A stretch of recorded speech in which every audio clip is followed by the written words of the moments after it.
Olá, queridos ouvintes do podcast Tributário ao Pé do Ouvido.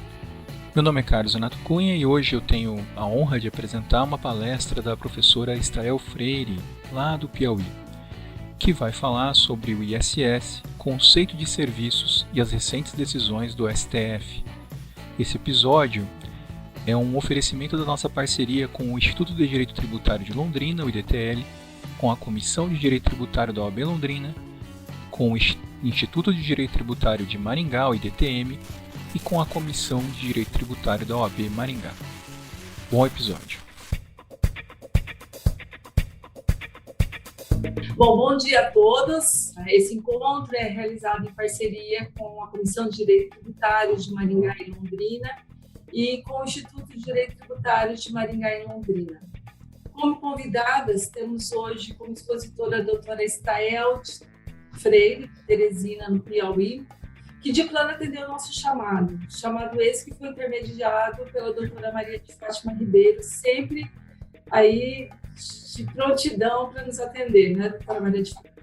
Ainda contando com a presença de umas convidadas muito especiais, uma delas já conhece, as auditoras fiscais do município, Maria de Clara de Brito Santos, Renata Lupion Gondo e Ieda Maria Cis dos Santos. E ainda temos a advogada e secretária do DTM, Isabela Lisandro de Souza. Todas elas são membros do Conselho de Contribuintes de Maringá. Eu agradeço já de plano a todas vocês, mulheres, que abraçaram a nossa ideia, se prontificaram a participar desse debate de planos. E eu agradeço especialmente a você, Isabela, por ter sido uma parceira fantástica. Que seria de nós se não fosse vocês jovens? Verdade. Eu agradeço a oportunidade desse mês de outubro, que é o mês da conscientização do câncer de mama, de termos como mulher um espaço de ampla exposição jurídico tão relevante e tão especial que afeta diretamente na nossa economia. No entanto, eu também peço licença, fazendo parênteses e lembrando que, sendo esse mês um mês de conscientização sobre o câncer de mama, em nome das expositoras, deixamos aqui o nosso recado. O câncer de mama é muito comum nas mulheres do Brasil. Só no ano passado foi detectado mais de 60 mil casos de câncer de mama no Brasil, o que é um fato muito alarmante. Então, dito isso, eu peço a todas vocês, mulheres, que se cuidem, que busquem informações e que se toquem. E eu peço a vocês, a cada um de vocês, homens, que conversem sobre isso com as suas namoradas, com as suas esposas, com as suas filhas e com as suas amigas. E com suas mães. Tá combinado? Voltando ao nosso tema, eu destaco a presença do Dr. Jaime Pérez Figueira, que é presidente do Instituto de Direito Tributário de Maringá, do Dr. Elvio Freitas Leonardi, que é presidente da Comissão de Direito Tributário de Londrina e do Instituto de Direito Tributário de Londrina. O Silvio também não está aqui, que é o procurador-chefe do município. Mas como esse mês das mulheres, eu passo brevemente a palavra às representantes mulheres de cada uma dessas instituições, antes de nós entrarmos direto no nosso assunto. Então, a representante da Comissão de Direito Tributário de Londrina e DTL, eu passo a palavra para Maria de Fátima Ribeiro, para só 2 minutinhos dar o seu recado, Maria de Fátima.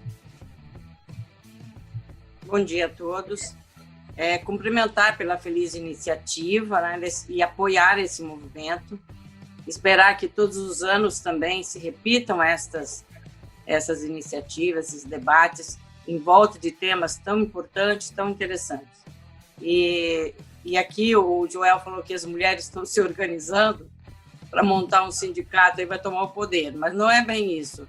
É que elas realmente são mais organizadas, estão sempre na frente, mas nós queremos contar com vocês todos, nós não podemos ficar sozinhas, não é mesmo?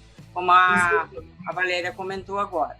E dar um abraço virtual na Estael, que é uma pessoa que eu já conheço e tenho uma admiração por ela. Cumprimentando-a, cumprimento todas as mulheres que estão aqui assistindo hoje. Muito obrigada. Eu que agradeço, Maria de Fátima. Representante do Direito Tributário de Maringá, a nossa ex-presidente Rita Augusta Rossi. Você deu seu recado, Rita, e já anuncia o próximo evento. Bom dia a todos. Eu quero, de antemão, agradecer essa oportunidade de estar aqui hoje e chamando a atenção para uma causa tão importante, que é a prevenção do câncer de mama, que mata muitas mulheres todos os anos no Brasil. E que a Valéria falou, é muito importante que homens e mulheres se envolvam nessa campanha, então já parabenizo a senhorinha, todos os homens que estão aqui hoje, para chamar a atenção sobre esse problema. Eu estou muito feliz, é uma grata satisfação também estar aqui hoje, num evento que é promovido por mulheres e que as mulheres compõem essa mesa de debates, e eu acho que não poderíamos ter uma representante mais, vamos dizer assim, alguém mais representativa do que é a força da mulher, do que a doutora Estael Freire. Né? Nós não conhecemos pessoalmente, doutora Estael, mas eu já tenho uma admiração por você e nós sempre conversamos, eu trabalho com a Valéria no mesmo escritório, mas mesmo com a Valéria e com a Isabela e todas as mulheres do ETM, como nós temos uma admiração pelo seu trabalho, pela sua coragem, né? Recentemente fez a maior live de direito tributário do Brasil, participamos, que foi excelente, né? Então, estar aqui hoje para ouvi-la é uma grande satisfação. Sinta-se em casa, seja bem-vinda, ainda que virtualmente, a nossa bela Maringá. Espero que no futuro próximo nós possamos recebê-la aqui, né? Com toda a alegria, né? Está aqui a doutora Maria de Fátima também, que é uma representante das mulheres tributaristas, assim, com toda a relevância que tem no cenário nacional, é uma satisfação. E uma satisfação também estar aqui com 4 mulheres que compõem o Conselho de Contribuintes de Maringá. Você não sabe, nosso conselho é muito novo, acho que tem 2 anos, né, que está instalado. Acho que nós temos 2 anos de funcionamento, meninas. Se não me engano, são 2 anos, né? Foi uma luta muito grande do nosso Instituto de Direito Tributário, da Comissão de Direito Tributário da OAB, de várias entidades de Maringá, para que esse conselho existisse. E hoje, ter na sua composição 4 mulheres, né, que muito bem nos representam, é de muita satisfação. Então, já agradeço a Isabela, Maria Clara, Renata, Eda, Marina, essas valentes conselheiras que estão aqui hoje para debater esse assunto tão relevante, né? Desejo a todos, então, um bom evento, agradeço a presença de todos, e é isso aí. Bom, dando sequência para os eventos que nós programamos para o mês de outubro, no dia 22/10, nós teremos um evento para falar sobre tributação e gênero. Hoje, muito tem se estudado sobre o impacto da tributação e como ela interfere nas desigualdades existentes entre as oportunidades de homens e mulheres, como isso impacta a vida de todos nós. Então, nós teremos aqui as componentes de um grupo de estudo sobre tributação e gênero, que é a doutora Tatiana Psitelli, e as procuradoras da Fazenda Nacional que compõem o grupo Tributos a Elas, que vão trazer esse tema para a gente no dia 22 de outubro. Nós faremos à noite esse encontro, porque ele vai ser um pouco maior, no dia 22 às 19 horas. Teremos também a participação de vários grupos de mulheres aqui da cidade, a participação do grupo suprapartidário Mais Mulheres no Poder, e com a presença das candidatas, as mulheres, as vereadoras da cidade, para escutar sobre o assunto, porque a gente só consegue mudar a realidade com políticas públicas, e para isso nós precisamos de representatividade.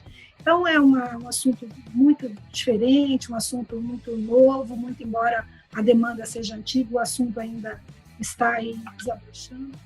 De convidar todos, homens e mulheres, para escutar um pouquinho sobre isso no dia 22/10, às 19 horas. Então, já fica o convite aberto a todos. Obrigada. Obrigada, Rita.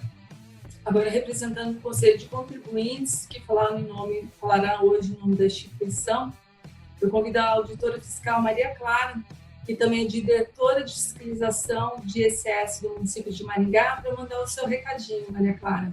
Obrigada, Maria Clara. Ela já participou de uma reunião da nossa Comissão de Direito Tributário de Maringá e está retornando aqui. Ela sempre foi muito aberta aos nossos convites. Agradeço às meninas por estarem aqui com a gente hoje. Pode falar, Maria Clara. Bom dia a todos, né, do painel. É um privilégio para nós poder fazer parte, né, dessa discussão sobre o ISS, que é o assunto que a gente convive aqui diariamente, né, importantes decisões aí do Supremo Tribunal Federal. Para nós importa muito ouvir as opiniões né, dos contribuintes, né, que é o nosso cliente aqui, né, aquele que vem e que traz para nós as indagações para tentar cumprir as obrigações tributárias, né, que essa é a intenção do contribuinte, o nosso papel de tentar facilitar esse cumprimento, tanto como auditora quanto como conselheiras, a gente tenta estar junto com vocês, entendendo a visão do profissional, do advogado, para que a gente consiga também aplicar melhor a justiça fiscal. Então, essa conversa a gente entende assim, como muito promissora, vai trazer muito conhecimento para nós, nos ajudar muito nesse desenvolvimento mesmo da nossa função diária, né? Como conselheiras e como auditoras. Então, eu que agradeço a oportunidade que nós tivemos, né, de participar desse painel e ouvir, principalmente a doutora Estael, né? Estamos assim com muitas expectativas. Já assisti algumas palestras da doutora, né? Assim, as exposições excelentes, né? E estamos aqui nessa intenção de ouvir e aprender um pouco mais sobre o direito tributário, que é uma matéria, né, tão importante para a sociedade como um todo. Obrigada, Maria Clara. Bom, mas como o tema é tão amplo, a gente comentou antes de começar a nossa exposição que seria necessário um simpósio para discutir todos os tópicos que a gente gostaria. Mas como isso não é possível, hoje vai ser o cheiro do bife, né, doutora Estael? Para a gente instigar mais o nosso assunto. Então, o tema de hoje que me coube aqui partilhar com vocês é ISS, conceito de serviços e as recentes decisões do STF. A doutora Estael fará sua exposição sobre o tema no prazo de 30 minutos, depois será aberto para debates. A Isabela vai ser a mediadora e debatedora junto com as auditoras fiscais do município. Então, se houver tempo, nós abriremos para perguntas. A doutora Estael, ela é advogada em Teresina, no Piauí. Ela é membro da Comissão Especial de Direito Tributário de São Paulo. Me corrija, doutora Estael, se eu estiver errado. Tá bom? Especializando em Direito Minerário, mestrando em Direito Tributário pela FGV em São Paulo, professora também. E tem inúmeros eventos, como a Rita nominou, tem esse que eu tenho certeza que vários daqui já chacoalharam a cabeça e ao menos alguns debates participaram, que foi dessa live da administração tributária que a senhora nos proporcionou como um deleite nessa quarentena aqui que estávamos enclausurados. Já está de parabéns, que a senhora conseguiu reunir nomes muito importantes para o nosso direito tributário. A doutora Estael também foi auditora fiscal durante 25 anos, que ela nos falou, né? Então, ela sabe muito bem os dois lados da moeda, o que é muito importante para nós. Doutora Estael, a palavra é sua. Bom dia a todos, cumprimentando novamente.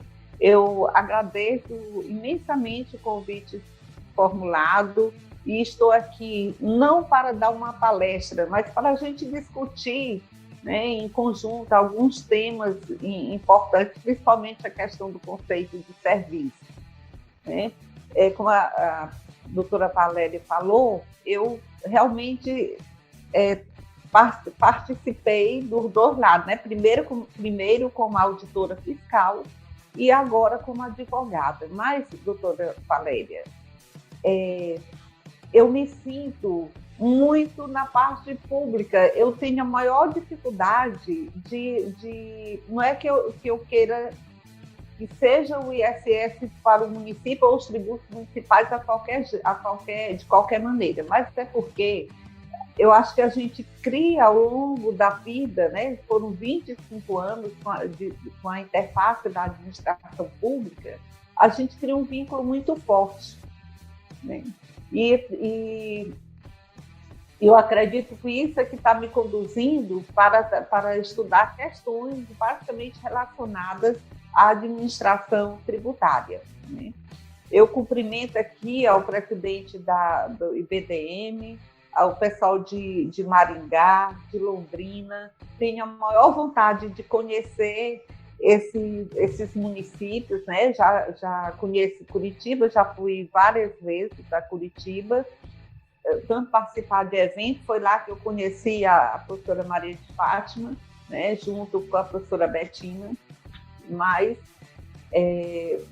eu tenho vontade, é um estado, o Paraná é um estado que serve de exemplo, né, para todo o Brasil, seja na questão de sustentabilidade, que a gente vê que o Paraná foi o primeiro estado no Brasil, em 1991, a editar uma lei sobre ICMS ecológico, na questão de critério para a repartição do ICMS.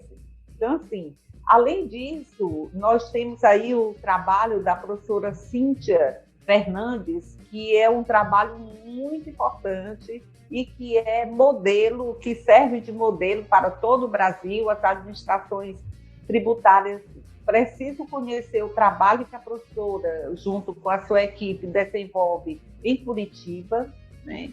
Trabalho muito bonito, muito consistente. Ela luta muito pela questão da cidade ser conectada, e nós estamos partindo para isso. Não temos mais condições de voltar atrás, a não ser a conexão, né? A não ser a sustentabilidade.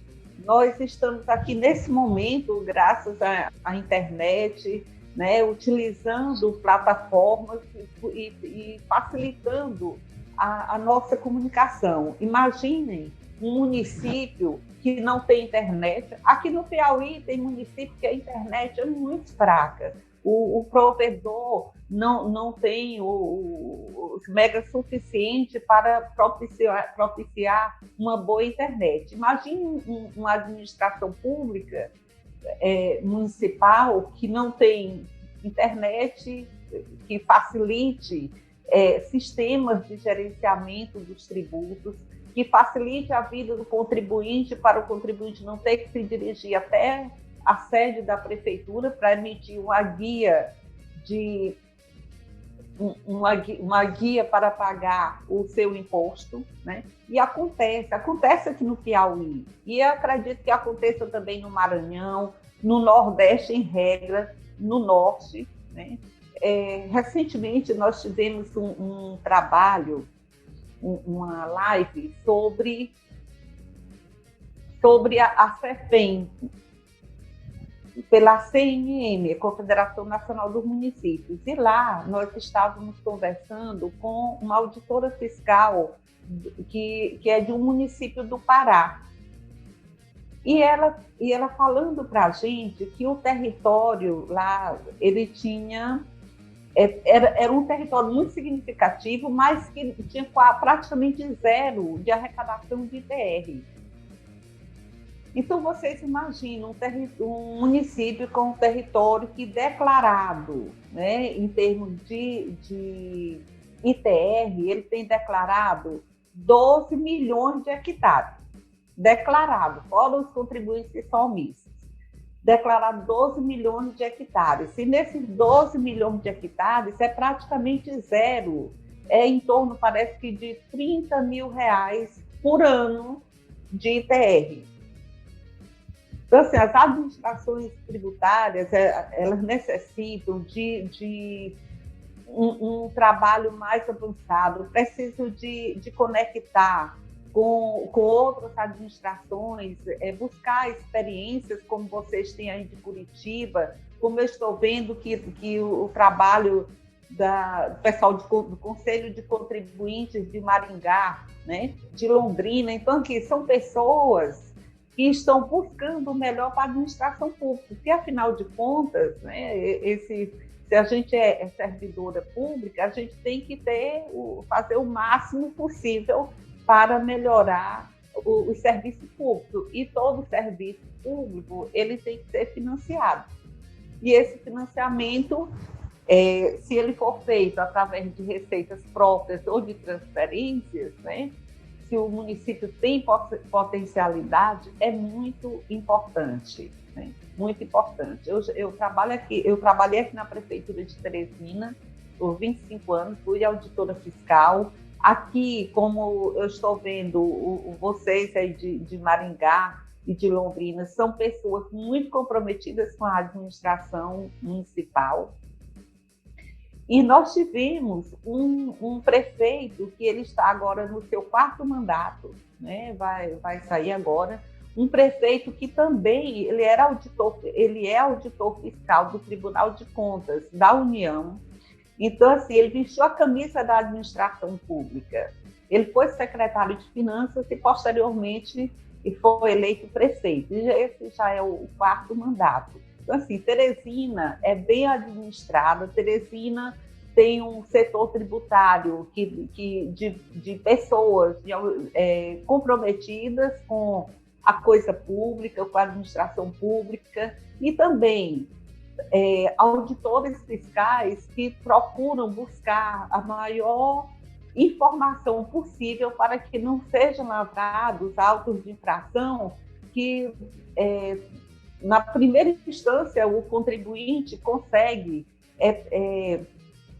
anular esse auto, porque o auto tem algum vício ou o auto ele não corresponde ao fato ocorrido. Então, assim, eu também sinto esse orgulho daqui, da gente ter essa administração dessa forma, e admiro muito o estado de vocês, a capital Curitiba, por esse trabalho grandioso que eu vejo a administração fazer, né? E pelos técnicos, pelos especialistas, pelos advogados, que eu também acompanho, né? Tem aí sempre a doutora Maria de Fátima, tem a professora Betina, tinha a professora Josiane Minardi, que era minha amiga, que também saiu daí e agora está no Nordeste, né? Mas, assim, são pessoas da minha admiração, então, para mim, é um prazer muito grande, mas vamos aqui conversar, então, a respeito do conceito de serviços. Para nós que somos da administração pública municipal, então, assim, é uma dificuldade muito grande a gente enquadrar um determinado serviço que ele não esteja posto na lista de serviços com muita clareza. Eu vou colocar aqui só uns 4 ou 5 slides, deixa eu me ver aqui. Como todos nós sabemos, na Constituição Federal é onde vem o primeiro conceito de serviços. Então, no artigo 156, compete aos municípios instituir imposto sobre serviços de qualquer natureza, não compreendidos no artigo 155.2, definidos em lei complementar. Então, aqui, alguns autores, né, dizem que que serviços de qualquer natureza. Então, o que é muito abrangente, o conceito constitucional do serviço é qualquer serviço, mas a gente sabe que, ao longo do tempo, tanto a doutrina como a jurisprudência tem se dedicado a definir esse conceito de serviços, e que não é fácil, desde o decreto 406 até a lei complementar 116 de 2003, a gente viu que foi revista toda aquela lista de serviços, foram incluídos muitos serviços, mas com o passar do tempo, a economia é dinâmica, os serviços prestados, eles se alteram, né? Estamos agora na indústria 4.0, na indústria das novas tecnologias. Então, sentimos essa dificuldade, veio a lei complementar 157, conseguiu incluir algum item na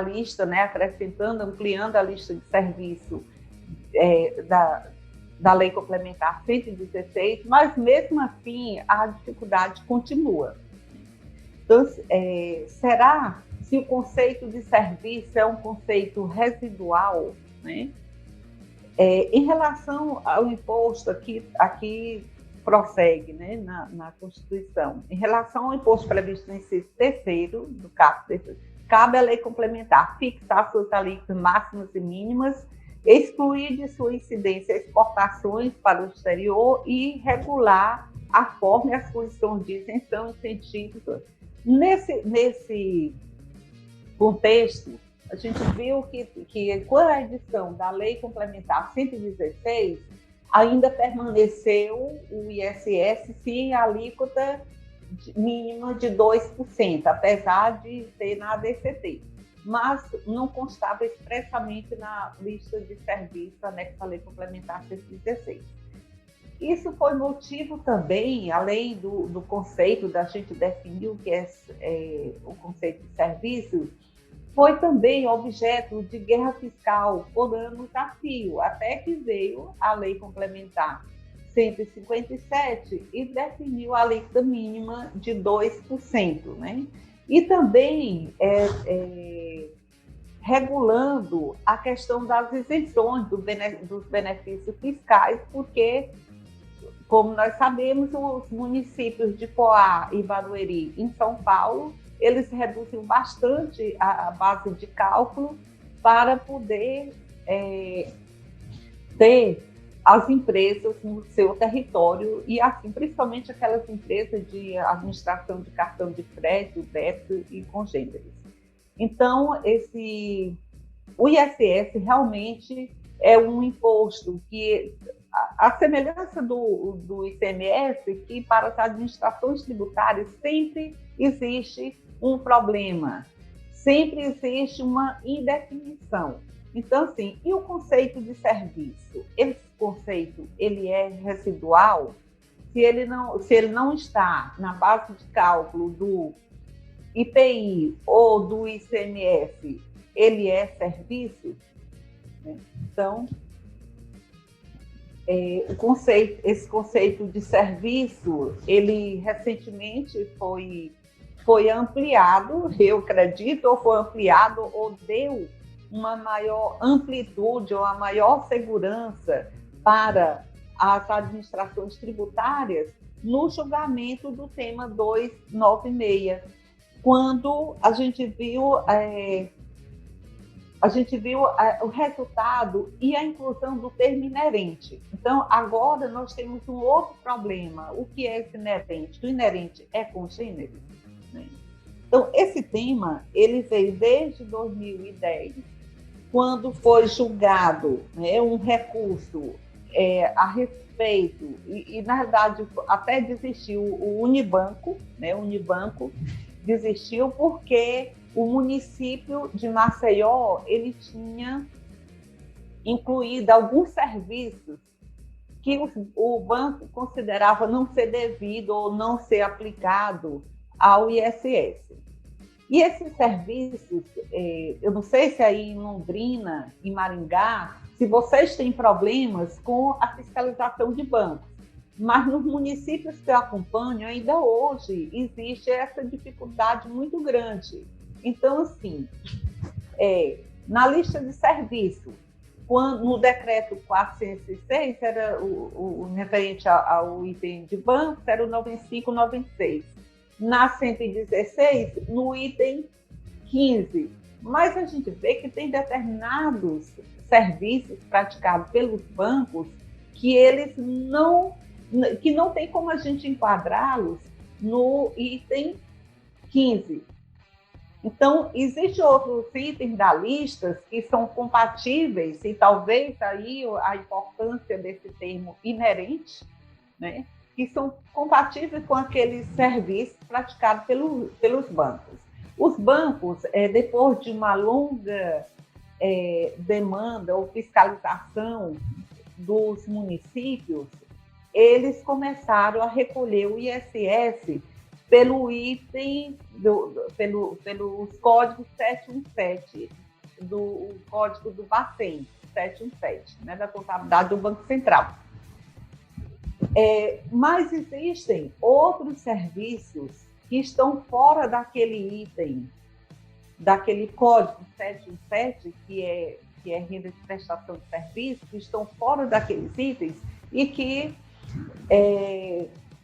estão, por exemplo, no 7.1.1, 711, que a gente chama. E quando a fiscalização, quando o município vai fiscalizar esses bancos, que pede a contabilidade do banco com a correspondente conta própria, porque os bancos eles são obrigados a escriturar a sua contabilidade observando o plano de contas do Banco Central, né? Mas eles têm também as contas internas. Então, quando a gente faz esse cruzamento, recentemente eu estava orientando um município a fazer a fiscalização do ISS de bancos. E nós constatamos que mesmo dentro do item 7.7 do plano de contas do Banco Central, a agência omitia muitos serviços. E ao concluir a fiscalização, o auditor fiscal pôde escrever cada item que a gente tinha orientado e que ele tinha consentido, né, fazer o lançamento, e nós discutimos. Então, nós encontramos uma diferença de entrega de valores em 40 códigos contábeis, somente dentro do item 7.17. Então, assim, é importante que os municípios realmente eles consigam entender, os municípios, os advogados, né, e as empresas contribuintes de modo geral, consigam entender a importância do conceito de serviço, a importância da lista de serviços, se ela é exemplificativa, se ela é taxativa, ou se o serviço, como ultimamente foi julgado, recentemente, né, em junho, foi julgado para que outros serviços que não estejam taxativamente ali na lista, né, previstos na lista de serviços, mas eles são análogos, semelhantes, congêneres ou inerentes, né, aos serviços que estão listados. Então, em relação a bancos, a gente encontra essa dificuldade, né, de fiscalizar o banco, identificar e enquadrar na lista de serviços todas as contas contábeis de um balancete analítico de um banco. Então, esse julgado, ele foi em relação aos bancos. Então, esse termo inerente, eu não sei se ele veio para facilitar, mas ele veio para dar uma maior abrangência, né, ao conteúdo da lista de serviços. E o conceito e os municípios, né, eles se sustentavam, e também os contribuintes, nessa dicotomia de obrigação de dar e obrigação de fazer ou de não fazer. Então, essa dicotomia, por longos anos, só se separava os serviços da venda de mercadorias por esse critério. Então, é um critério que atualmente ele não apoia alguns resultados, porque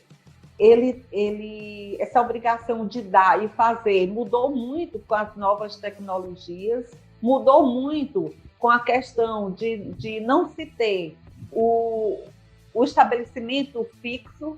Então, o estabelecimento agora ele pode estar no Piauí, ele pode estar em Maringá, ele pode estar em Londrina, ele pode estar nos Estados Unidos, na China. Então, o estabelecimento ele está em outro local. A prestação de serviços ela pode ser na base legal, que ela será tributada no destino ou no estabelecimento prestador. Então, a cada dia que a gente depara com novas novos serviços, tipos de serviços, aumenta a dificuldade para que a gente possa entender. Então, essa dicotomia é obrigação de dar e obrigação de fazer, eu acho que ela está se superando, né? Não tem mais como a gente enquadrar somente nesse contexto, porque existe serviço,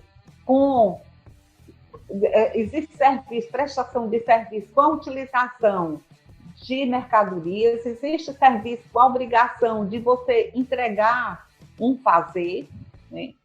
Então, assim, é muito difícil a gente conseguir estabelecer e fixar o item da lista, né, de um serviço praticado, o fato gerador praticado pelo contribuinte, se a gente tiver uma limitação de enxergar exatamente só um ângulo, só a obrigação de dar ou só a obrigação de fazer ou de não fazer. O professor Caliendo, no livro dele, assim, que o conceito de serviços está vinculado à noção de processo e não exatamente o resultado de fazer. Eu achei muito interessante essa questão dele, porque que ele colocou no livro, porque exatamente esse conceito ele amplia também para nós todo esse mecanismo. Por exemplo, na construção civil. Na construção civil, nós temos uma série de atividades que elas são tributadas pelo ISS e pelo ICMS, né? Desde a alocação do guindaste, que já está definido pelo STF, que a alocação não incide o ISS, a não ser que junto com essa atividade, né, de locação pura, que não seja a locação pura, mas junto com essa atividade tenha uma prestação de serviço.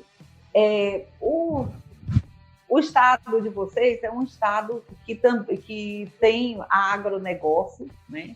Nós temos até muitos paranaenses aqui no estado do Piauí, na nossa região de agronegócio, e estas máquinas, elas são locadas, né, com prestação de serviço. Depois que saiu essa decisão do STF, então, até os próprios contratos, eles mudaram a forma. Então, antes não havia preocupação, porque havia essa guerra, ISS ou ICMS, e depois da decisão do STF, que firmou a posição que a locação simples não seria prestação de serviço, né, base de cálculo de ISS, então eles mudaram o contrato. Quando o operador, antes dessa decisão, tinha um contrato de locação de máquina com o operador. Depois dessa decisão, eles passaram a registrar um contrato de emprego com o operador. E agora nós estamos presenciando, com as novas tecnologias, uma outra fase, onde as máquinas elas funcionam sozinhas, elas funcionam por comando remoto. Haja visto o avanço da tecnologia, por exemplo, na mineração.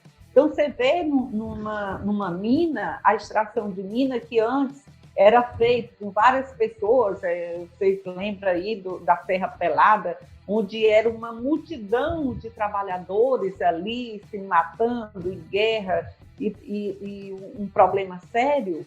Hoje, praticamente, a mineração adota a cada dia novas tecnologias, então avançou muito. E as máquinas, elas estão, a grande maioria dessas empresas grandes, elas estão sendo comandadas por controle remoto. E aí, onde o conceito de serviço, né, ele vai abranger onde é que a gente vai tributar essa máquina funcionando só, esse contrato, com contrato de locação puro, ou é uma locação onde tem uma prestação de serviço, embora não seja o esforço humano, que esse era o entendimento inicial, né, que tinha que ter um esforço humano, não é um esforço humano, né, mas vai ter uma máquina, vai ter um comando para aquela máquina.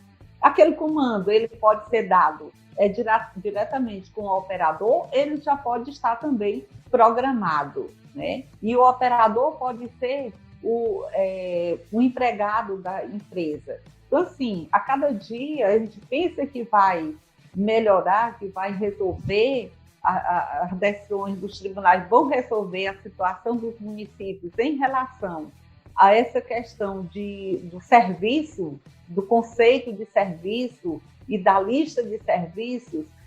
A gente vê que nós temos que avançar também.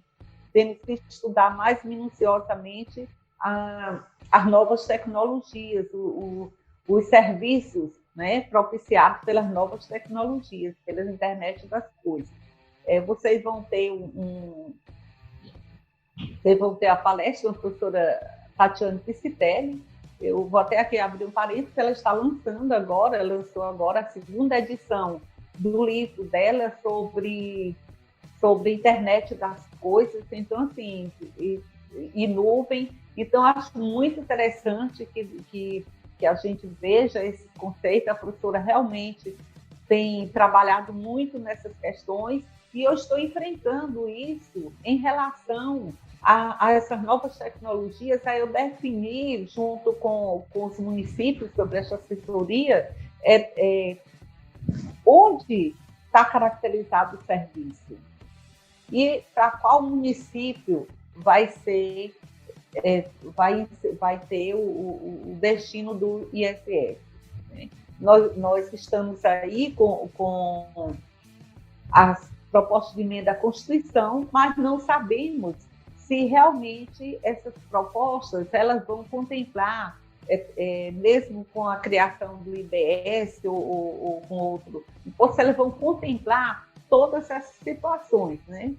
E se contemplar, claro que não vão, porque a evolução humana e tecnológica ela é constante.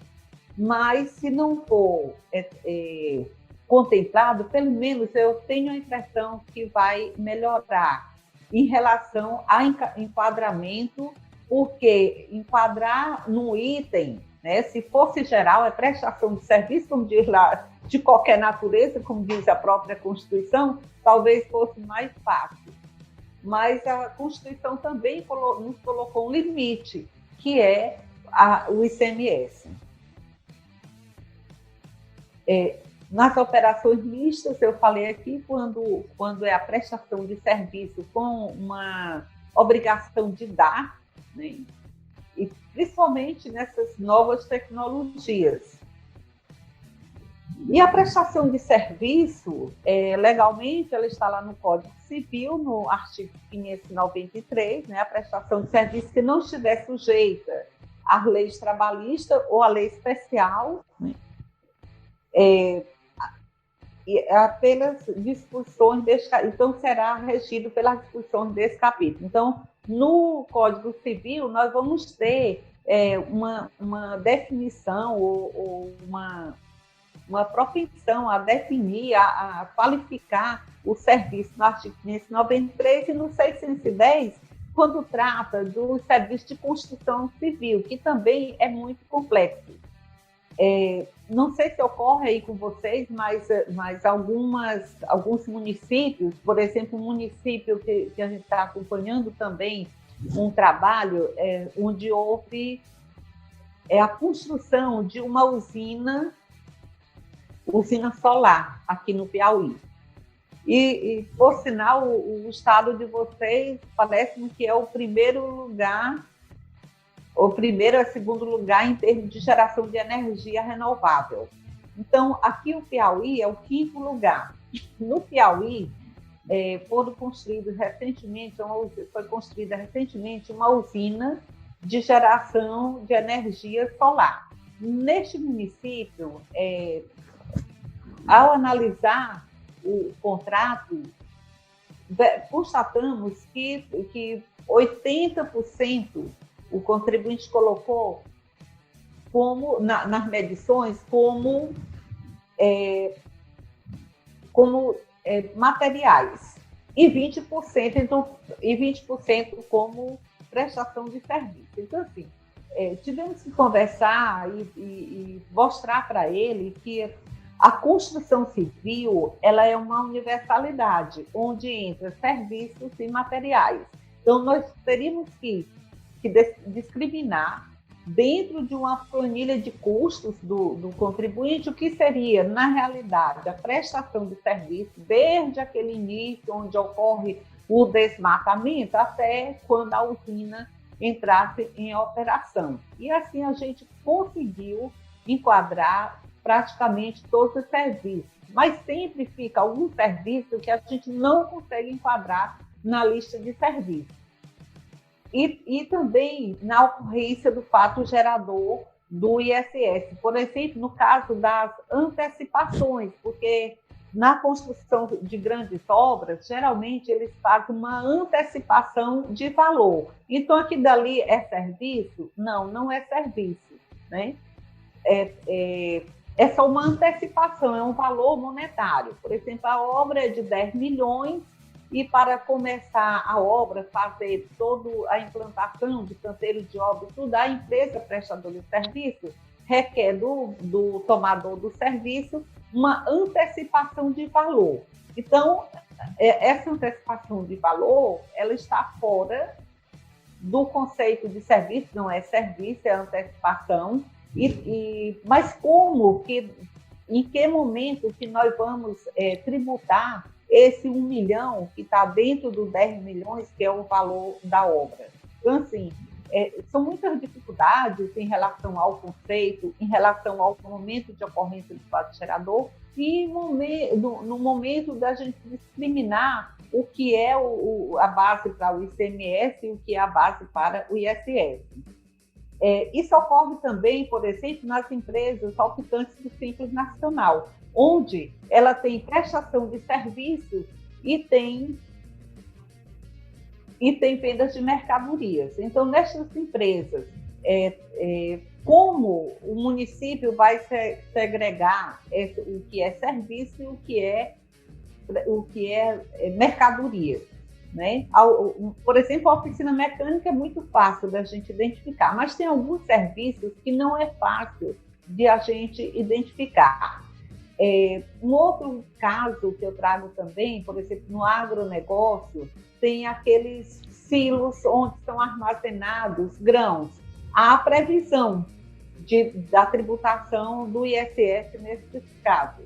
Mas a nota fiscal, pela legislação dos estados de modo geral, até por orientação do CONFAZ,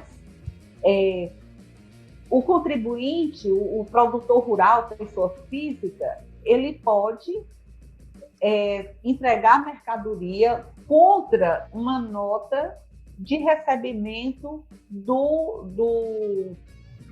da empresa que vai comercializar ou que vai estocar aquela soja, por exemplo, aqueles grãos. Então, neste caso aí, onde está a prestação de serviço? Como nós podemos destacar? Nós já lutamos muito aqui no estado do Piauí, quando a gente vai apurar o valor adicionado do ICMS para os municípios, para a gente distinguir exatamente até onde vai computado aquele valor da nota fiscal para fins do ICMS e se ali está agregado o serviço de armazenamento, né? Então, assim, os serviços eles são complexos. Raramente a gente consegue um serviço simples, né? Mas a grande maioria são complexos, principalmente aqueles que envolvem o serviço e a mercadoria.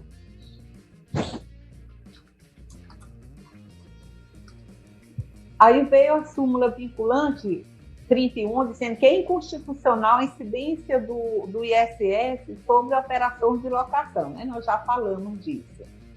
Então, também foi decorrente dessa interpretação, a gente viu em relação ao leasing. Então, o leasing, né, foi definido que o leasing seria prestação de serviço. Aí veio um outro problema para os municípios, né, que veio destacado até da lei complementar 157 e tem algumas decisões, e tem a decisão do STF em que o lease financeiro, né, e o leaseback, eles seriam o fato gerador do ISS. Mas também a gente tem essa dificuldade em relação à análise desses contratos.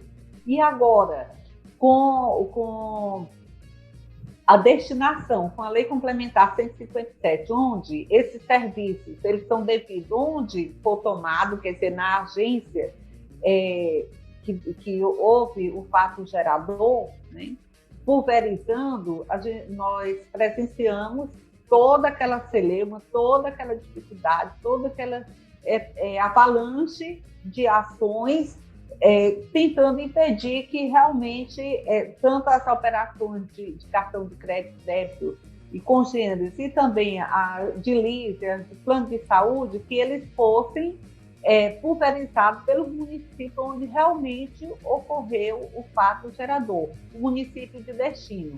Mas estamos observando que a tendência será essa, o destino, né? Já temos aí, por exemplo, a Lei Complementar 175, então a tendência é ficar para o destino, né? Não tem mais como ter essa dificuldade. Agora, ao mesmo tempo, eu digo que a Lei Complementar 175, ela não resolveu essa questão, porque os contribuintes, eles que vão... os contribuintes que vão criar o sistema dentro dos padrões, claro, ditados pela lei, mas vão criar esse padrão. Então, assim, é uma outra dificuldade, a mesma dificuldade que a gente enfrenta em relação ao Simples Nacional. Não sei se aí no Paraná, se aí nos municípios do Paraná, vocês têm essa dificuldade com o Simples Nacional, mas aqui muitos contribuintes, eles emitem nota fiscal, né? Como a nota fiscal não é uma nota fiscal nacional, então eles, ao declarar para a Receita Federal, lá na plataforma da Receita, eles deixam de informar muita receita, então tem omissão de receita, ou então declara que é imune, que é isento. Então temos essa dificuldade também em relação ao Simples Nacional. Às vezes eu fico pensando que o ISS parece-me que é o imposto mais complexo, e a grande maioria das pessoas diz que é o ICMS. Então, assim, é dificuldade de toda natureza. Em relação aos planos de saúde, a gente falou, né? Então, assim, essas últimas decisões do STJ, do STF, elas de vez acabaram com esse problema da lista de serviços, do enquadramento de serviços ou da definição de serviços para fins de tributação do ISS. No meu entendimento, ainda não. Né? Ainda não acabou essa dificuldade. A gente já teve um avanço em relação à guerra fiscal com a limitação pela Lei Complementar 157 de 2016, mas ainda temos muito que avançar em relação ao ISS como definição, como enquadramento na lista de serviços, pelos diversos serviços que ocorrem no Brasil, pelos serviços, novos serviços, né, adaptados ou evoluídos pelas novas tecnologias.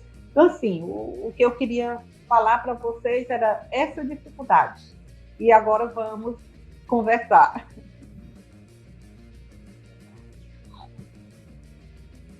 Bom dia a todos e todas que estão conosco nessa manhã. Em especial a doutora Estael Freire, que gentilmente aceitou o nosso convite para participar desse encontro, ao lado das auditoras tributárias Maria Clara, Iede e Renata, que hoje são minhas colegas junto ao Conselho Municipal de Contribuintes de Maringá, às quais eu presto os meus cumprimentos. É uma honra para mim dividir esse espaço de conversa com essas mulheres inteligentíssimas e que desenvolvem um papel tão relevante na nossa sociedade. Por isso, eu agradeço o convite da doutora Valéria Campos Lavorente, vice-presidente da Comissão de Direito Tributário de Maringá, e da doutora Rita Augusta Rossi, aqui representando o Instituto de Direito Tributário de Maringá. Gostaria de também prestar meus cumprimentos à doutora Maria de Fátima Ribeiro, aqui representando o Instituto de Direito Tributário e a Comissão de Direito Tributário de Londrina. É importante mencionar que esses eventos, como este aqui que estamos realizando, porque tem uma grande união de pessoas certas com o mesmo objetivo, que é essa difusão de conhecimento na busca de respostas para embates do nosso cotidiano, como é o caso do ISS.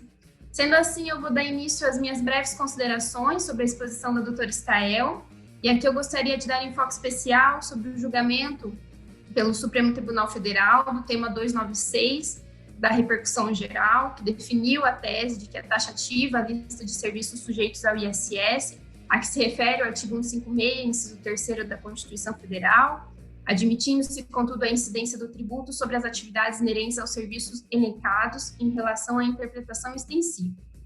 Bom, sobre o julgamento como um todo, eu entendo que o ministro Gilmar Mendes ele foi o mais prudente na apresentação do voto divergente, quando ele evidencia que o artigo 156, inciso 3º da Constituição, ele prescreve caber à lei complementar definir o que se deve ter por serviços de qualquer natureza para efeito do imposto municipal, sendo inquestionável que essa definição ela se dá dentro de certos limites que já devem colher do próprio texto constitucional. E no sentido de que a lei complementar ela não define o que é serviço, mas ela o declara para fins do inciso 3º do artigo 156 da Constituição.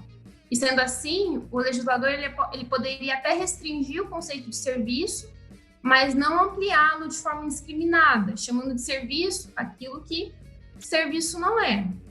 Então, eu tenho essa inclinação a concordar com o entendimento do ministro de que a interpretação extensiva ela caberia apenas naqueles casos em que especificadamente o legislador se utilizou de expressões mais abrangentes, como, entre outros, de qualquer natureza, de qualquer espécie, sendo que, em caso contrário, o rol deixaria de ser taxativo, né?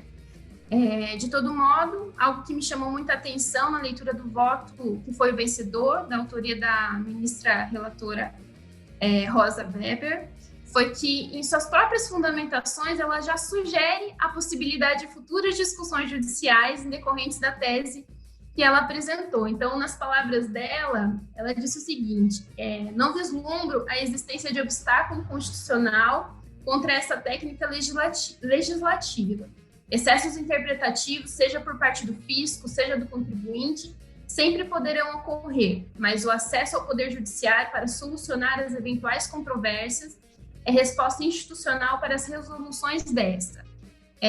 A partir dessa fala, eu entendo que as discussões elas não foram encerradas com esse julgamento, de modo que muito provavelmente serão postas ao judiciário futuramente. Então, considerando esse cenário atual, onde os esforços eles têm se voltado à redução de litigiosidade, com a adoção de medidas alternativas de resolução de conflito entre contribuinte e fisco, como é o caso das diversas oportunidades de transação pela via administrativa que todos presenciamos, principalmente nesse período de pandemia, e aqui eu menciono a Portaria 14.402 de 2020, que inclusive foi objeto de outro evento dessa comissão. Não me parece razoável que no âmbito do Supremo Tribunal Federal, em momento de fixação de tese com repercussão geral, o mesmo firme entendimento com essa previsão de propositura de ações para novas discussões sobre a matéria, né? No meu sentido, ao aguardar tanto tempo para julgamento da matéria pelo STF, a expectativa é de que a tão esperada decisão final fosse, de fato, silenciar a questão, né? Colocando fim aos litígios, porque eu entendo que não aconteceu nessa situação. Em verdade, acompanhando os grupos de estudos tributários e os encontros online realizados com os grandes doutrinadores, como o professor Paulo Aires Barreto e a professora Bettina, eu percebo a preocupação geral sobre a segurança jurídica, bem como a falta de regras claras que possam, de maneira eficiente, nortear os sujeitos dessa relação jurídica tributária. Então, nesse sentido, eu vou questionar a doutora Stael sobre a sua visão de como será a aplicação prática dessa decisão da STF, nos casos em que as discussões já eram complexas complexas, como visto nas situações de tributação de software, onde há acalorado debate sobre a incidência de ISS ou de ICMS. Então, doutora, na sua visão, o entendimento do STF, nesse caso, tributação de software, viria como uma solução a esse conflito atual? De que modo a doutora entende que seria melhor solucionar essa questão? Esses foram os meus apontamentos. Eu devolvo a palavra ao doutor Estael para suas considerações. Em seguida, eu vou passar a palavra à debatedora Maria Clara e às seguintes colegas para que dê continuidade ao debate, apresentando os seus questionamentos, tá? Lembrando que as perguntas de vocês que estão nos assistindo poderão ser realizadas através do chat dessa reunião e, considerando a disponibilidade de tempo, ao final do debate serão direcionadas à doutora Estael para as pontuações que ela entender adequadas. Doutora Estael, a senhora tem a palavra. Isabela, eu concordo com você que não pôs fim a essa discussão, mesmo porque diariamente a gente se depara com situações, com serviços que não está na lista de serviços, né? Então, assim, diante de novas tecnologias, de melhoria de outros serviços adicionados aos serviços já existentes, não tem como se esgotar a lista de serviços. Agora, em relação aos congêneres, eu acho que foi para os municípios, né? Assim, a possibilidade de enquadrar alguns serviços na lista de serviços, naqueles itens que tem os congêneres, mas com muito resguardo, com muito cuidado, porque não adianta para o município fazer o lançamento, fazer um auto de infração, onde aquele auto de infração ele vai passar 5, 10 anos sendo questionado, né? Então, assim, o interessante para a administração pública e para o contribuinte, eu digo que a segurança jurídica é para os dois, né? Não é só para o contribuinte. A gente tem que trabalhar dentro da segurança jurídica, de tentar de ser assertivo, né, com a legislação e dizer, olha, esse serviço aqui ele se enquadra em item tal. E desde que a gente possa comprovar, pelo menos dentro das limitações da administração, que aquele serviço realmente ele é compatível, ele é congênero ou inerente, como foi o termo utilizado pela ministra, né? Então, não foi fim, mas já deu uma melhoria sim, para que os municípios eles possam colocar determinados serviços dentro daqueles itens onde comporta o congênero. Muito bem, agora eu vou passar a palavra à Maria Clara para que apresente suas ponderações. Atentas às exposições da doutora Estael, é um assunto que para nós aqui é de suma relevância, esse conceito de serviço. Nós sofremos, né, o que a doutora estava colocando aí, a gente passa diariamente pela situação de em qual item da lista está enquadrada aquela atividade econômica, que não é uma tarefa fácil para fazer essa justiça fiscal e enquadrar exatamente no item correto. Aí eu vejo que o conceito de serviço ele é muito importante nessa questão de, até entre a guerra fiscal, de evitar essa guerra fiscal, porque se eu tenho um conceito de serviço claro, eu vou conseguir fazer essa classificação nos itens da lista de serviço e evitar tributar impostos que não são, né, atividades que não são de serviço, que seriam ICMS, né? Então, eu considero esse conceito importante também para evitar a guerra fiscal. E aí, então, eu venho colocar para a doutora se nessa evolução que o judiciário tem feito sobre o conceito de serviço, que antes ele entendia também como uma obrigação de fazer e agora, pelas recentes decisões, né, ele já se posiciona que não é necessariamente uma obrigação de fazer. Se a doutora vê que hoje, no Brasil, a gente poderia conceituar serviço mais como oferecimento de uma utilidade ao outrem, com fins econômicos, né? Se a gente poderia dizer que o conceito de serviço não é tão mais civilista, hoje em dia a gente poderia dizer que ele segue mais essa vertente econômica. Se a gente já poderia dizer que estamos partindo, até a doutora colocou, né, que o professor Paulo Caliendo, ele coloca o serviço como um processo. Se a gente já está se afastando daquele conceito civilista de obrigação de fazer, se já podemos nos sentir mais tranquilos em dizer que não necessariamente a obrigação de fazer, mas também de entregar, né, poderia ser serviço. Se a doutora tem assim, um conceito próprio para nos colocar. Maria Clara, né? Isso. Maria Clara, na minha concepção, houve uma evolução da simples obrigação, dessa dicotomia, da simples obrigação de dar e fazer, né? Houve uma evolução do conceito de serviço, né? Principalmente com essas últimas decisões, e que vai facilitar o enquadramento da lista dos serviços na lista de serviços anexa à lei complementar. Mas a gente sabe que nem todos os serviços eles estão ali claramente definidos ou listados, né, nesse anexo. Para isso, tem que haver ainda vai haver ainda uma discussão judicial grande, né? E principalmente nesse enquadramento de congêneres, porque hoje não existe mais aquela questão do leão, de um fisco ser o leão que ele vai comer o contribuinte, porque o fisco ele tem que trabalhar também dentro da conformidade. É obrigado, por sinal, a trabalhar dentro de uma conformidade.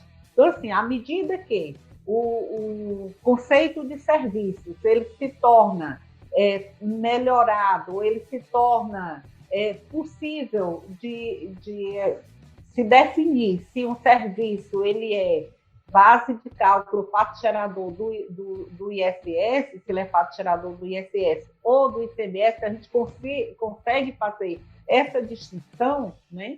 Então, assim, na minha concepção, houve uma evolução do conceito de serviço, saindo daquela simples dicotomia de dar e fazer. Obrigada. Bom dia a todos. Meu nome é Ieda.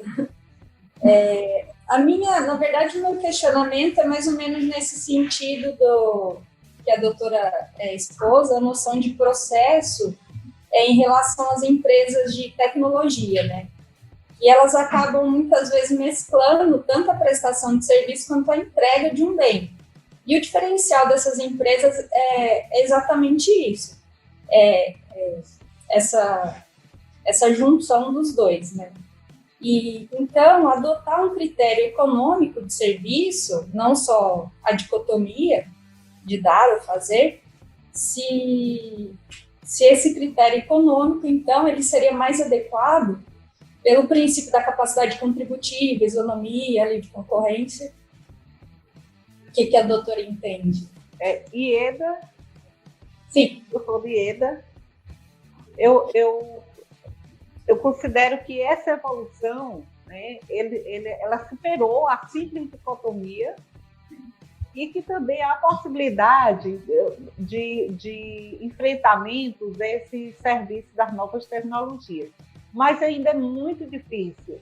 Provavelmente a gente só vai ter uma assertiva quando mudar a legislação, né, ou através da reforma tributária, né, ou uma alteração na própria Constituição para abranger esses fatos econômicos, né, e de prestação de serviços que não tem como atualmente o município, a administração tributária, enquadrar em determinado item da lista. Então, assim, a evolução da simples obrigação de dar e fazer para uma visão mais econômica do serviço, eu considero como uma tendência atual. Tá certo, então. Agora eu vou passar a palavra para a última debatedora, Renata. Pode iniciar suas considerações. Bom dia a todos. Agradeço ao convite do IDTM, das Comissões de Direito Tributário. Parabenizo a doutora Estael pelos ensinamentos que foram esclarecedores a todos nós. A princípio, eu farei uma pergunta semelhante à da Isabela, referente ao licenciamento de software, mas verificando que a doutora possui um certo conhecimento em direito, em contabilidade bancária e auditoria fiscal de bancos, eu, particularmente, predomino meu trabalho em fiscalização de bancos e verifico muita dificuldade na prática a respeito da tributação de COSIFs elencadas que não sejam na 7.1.7. Muitos bancos se concentram em tributar apenas a 7.1.7 e, de certa forma, chamaria de manobra eles enquadrarem em COSIF, por exemplo, 7.1.11, que são predominantemente receitas de financeiras, né, sujeitas ao IOF, não ao ISS.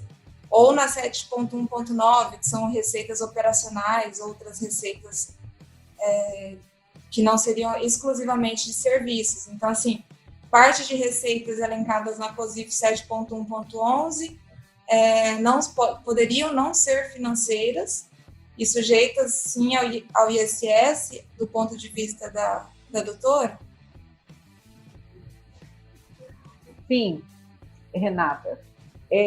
Ali naquele código, né, naquelas contas credoras, né, contas de resultado credor, que começa lá no 7.11, e aí vai subindo até 9. Então, assim, no 7.1.1, eu não sei se a maioria aqui sabe, mas eu sei que a doutora Renata, como trabalha, ela sabe exatamente, ali realmente é operação financeira. Mas nós temos muitos serviços enquadrados ou colocados, locados ali naqueles códigos, né?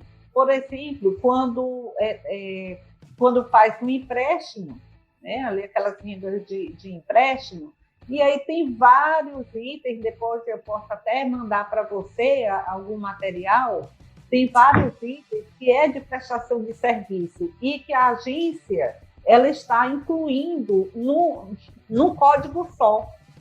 Não está discriminando, não está levando lá para o 7.7, ou então não está discriminando dentro do próprio código 7.1.1, discriminando o que é prestação de serviço e o que é efetivamente a operação financeira.